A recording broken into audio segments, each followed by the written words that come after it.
Olá, e aí, tudo certo? Hoje a nossa análise é de um assunto quentíssimo, acabou de sair.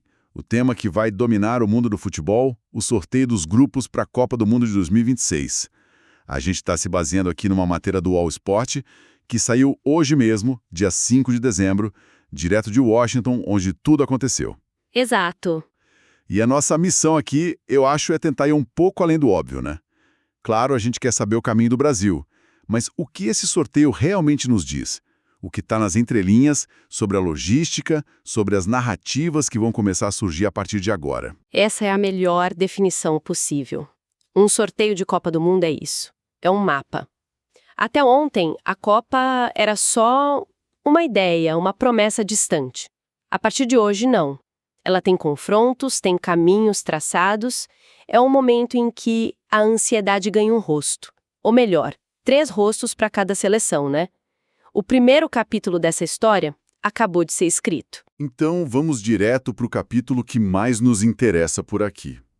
O artigo do UOL, claro, já abre com a manchete: Brasil no grupo C.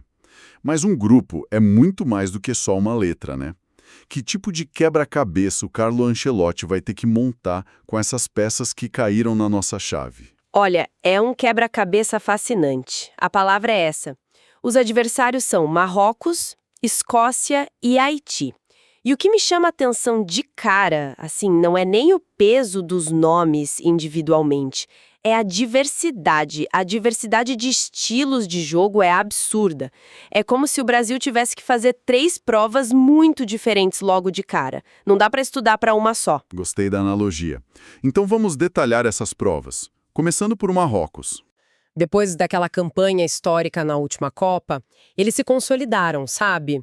São uma força do futebol africano, com um jogo muito claro, muito técnico, muitos jogadores na Europa. Eles gostam de ter a bola. Contra Marrocos, a gente vai ter uma briga pela posse. Vai ser um duelo mais técnico. Certo. E a Escócia? Aí eu já imagino uma prova completamente diferente. A gente tem aquela imagem do futebol europeu mais direto, mais de força. A Escócia de hoje ainda é só isso? Não mesmo. E é aí que mora o perigo. Aquele estereótipo do chuveirinho na área já ficou para trás. A Escócia de hoje reflete muito a Premier League. É intensidade altíssima, uma organização defensiva quase fanática, e tem jogadores como o Robertson, o Maguin, que entendem o jogo tático moderno. Eles não vão tentar ganhar do Brasil na técnica, vão tentar impedir o Brasil de jogar. Vão amarrar o jogo. Vão amarrar, encurtar os espaços, pressionar muito e apostar numa bola, numa transição rápida. É um jogo para testar a paciência da seleção. E para fechar o trio, o Haiti. O que eles trazem para essa mistura? O Haiti é a escola da CONCACAF. Historicamente, são equipes que se apoiam muito na potência física e numa velocidade absurda. Talvez não tenham o mesmo refinamento tático da Escócia ou a técnica de Marrocos, mas num contra-ataque, com campo aberto, eles podem ser muito perigosos. É aquele jogo que exige concentração máxima, sabe? Porque um vacilo pode custar caro. É o fator caos do grupo. Essa variedade toda de desafios é uma faca de 2 gumes, né? Por um lado, testa a seleção de todas as formas. Por outro lado, talvez impeça o time de achar um ritmo, um padrão de jogo. A cada partida, a estratégia tem que mudar completamente. É um ponto excelente, mas se tem um técnico no mundo que foi praticamente desenhado para esse tipo de cenário, esse técnico é o Ancelotti. A carreira dele é basicamente essa: gerir estrelas e adaptar o time.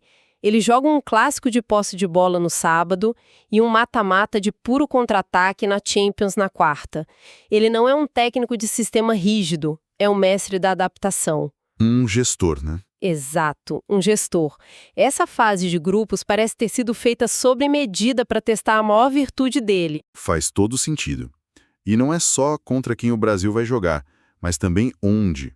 O artigo destaca que os jogos da seleção serão todos na costa leste dos Estados Unidos: Boston, Nova York, Filadélfia, Miami, Atlanta. Isso me parece uma vantagem logística gigantesca. Gigantesca, é a palavra. E uma Copa espalhada por 3 países enormes, a logística vira um jogador a mais. Manter a base numa única costa significa menos voo, nenhuma mudança de fuso horário. O desgaste físico e mental é muito menor. É uma vantagem competitiva real. Com certeza. E vamos combinar, né? As cidades escolhidas são locais com comunidades brasileiras latinas imensas.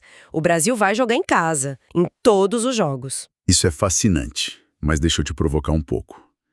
Tem um risco escondido aí. Ficar o tempo todo nessa bolha da Costa Leste, nesse ambiente favorável. Isso não pode deixar o time meio despreparado para um jogo de quartas de final em Los Angeles ou na Cidade do México, com clima, altitude, fuso, tudo diferente. É uma pergunta excelente. E sim, o risco existe. É uma aposta da comissão técnica. Eles estão apostando que os benefícios do baixo desgaste na primeira fase superam esse potencial choque de adaptação num jogo eliminatório. Um time que viaja mais, como talvez aconteça com outros, pode chegar mais cascudo, mas com certeza vai chegar mais cansado.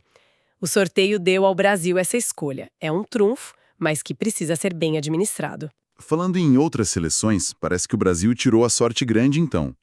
O artigo do UOL dá uma pincelada sobre os nossos vizinhos. A Argentina teve a mesma sorte? Pelo que a matéria indica, não. Longe disso. Parece que o caminho da Argentina vai ser bem mais complicado em termos de viagem. O texto fala que eles podem ter que cruzar o continente, talvez um jogo em Vancouver, no Canadá. Uau! E outro em Guadalajara, no México. Isso significa viagens longas, mudanças de fuso, de clima.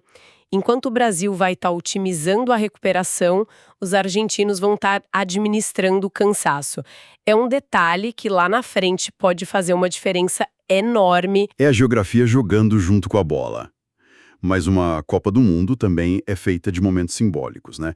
E parece que o pontapé inicial desta Copa foi pensado para ser exatamente isso. O artigo nos leva direto para o Estádio Azteca. Exatamente. O jogo de abertura, dia 11 de junho, será entre um dos anfitriões, o México, e a África do Sul. E o palco, claro, o lendário Azteca. Só isso já seria grandioso, mas o detalhe que o UOL ressalta é que se trata de uma reedição. Esses dois times fizeram o jogo de abertura da Copa de 2010. Eu me lembro perfeitamente daquele jogo, é impossível esquecer. O gol do Chabalala, a explosão do estádio, o som ensurdecedor das vuvuzelas. Aquilo foi a trilha sonora da Copa inteira. Tentar recriar essa magia agora no Azteca é uma responsabilidade gigantesca. É uma jogada de mestre em termos de narrativa. Mestre, eles não estão só abrindo uma Copa, estão evocando a memória afetiva de milhões de pessoas. E para o México, a pressão triplica. É a estreia, em casa, num palco sagrado que viu Pelé e Maradona. E ainda tem essa carga nostálgica. Exatamente. A FIFA não escolheu esse jogo por acaso. Ela escolheu começar a Copa com uma história que já tem um roteiro poderoso antes mesmo da bola rolar. E todo esse sorteio acontece sob a sombra de uma grande mudança, né?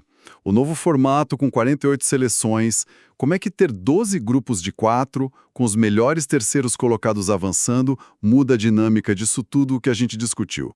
Muda tudo.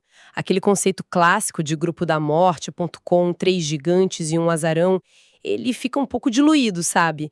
Com a classificação dos melhores terceiros, a margem de erro para as grandes seleções aumenta muito. Fica mais difícil ver uma campeã mundial caindo na primeira fase. Por outro lado, pode ter um efeito colateral. Na última rodada, podemos ver muitos times jogando pelo empate, fazendo cálculos, o que pode levar a jogos mais amarrados, com menos risco. A matemática entra em campo com mais força. Ou seja, mais times, mais jogos, mas talvez um pouco menos de drama na fase de grupos. Potencialmente, o drama se desloca. A gente vai ter uma fase extra de mata-mata, os 16 avos de final. Então a tensão da eliminação direta vai começar mais cedo. Mas a fase de grupos vira mais uma etapa de classificação e posicionamento do que de sobrevivência. É uma nova dinâmica. Certo. Então, para a gente amarrar tudo o que a gente discutiu aqui, o que esse sorteio revela é um cenário com muitas camadas. Para o Brasil, um teste tático perfeito para a versatilidade do Ancelotti e uma vantagem logística que pode ser decisiva. E para a Copa como um todo, um começo carregado de simbolismo no Azteca e uma estrutura de competição que vai mudar como a gente assiste ao torneio. Exatamente. O Brasil tem um caminho que favorece o planejamento e testa suas capacidades. A Argentina, por outro lado, vai ter que superar o desgaste das viagens. E a Copa começa com a jogada de marketing emocional brilhante que conecta o futuro ao passado. As primeiras linhas do roteiro de 2026 estão bem claras. E com base nessas primeiras linhas, a conversa sobre favoritismo agora ganha muito mais corpo, né? O caminho até a final começa a ser desenhado hoje. E só para deixar um pensamento final, é interessante como a nossa conversa e a própria matéria se concentram nessas grandes histórias. Brasil-Argentina, a abertura, mas agora temos 12 grupos. O que me intriga é: e se o verdadeiro grupo da morte desta Copa não for um com 3 campeões mundiais? E o que seria, então? Talvez seja um grupo mais escondido, sem tanto alarde, com 4 seleções de nível médio muito parelhas. Pensa num grupo com, sei lá, Sérvia, Japão, Nigéria e Equador, onde todos podem ganhar de todos e a classificação vai ser decidida no detalhe. A grande história desta Copa pode estar escondida num desses grupos que hoje ninguém está prestando muita atenção. O enredo principal, eu acho, talvez ainda esteja para ser descoberto.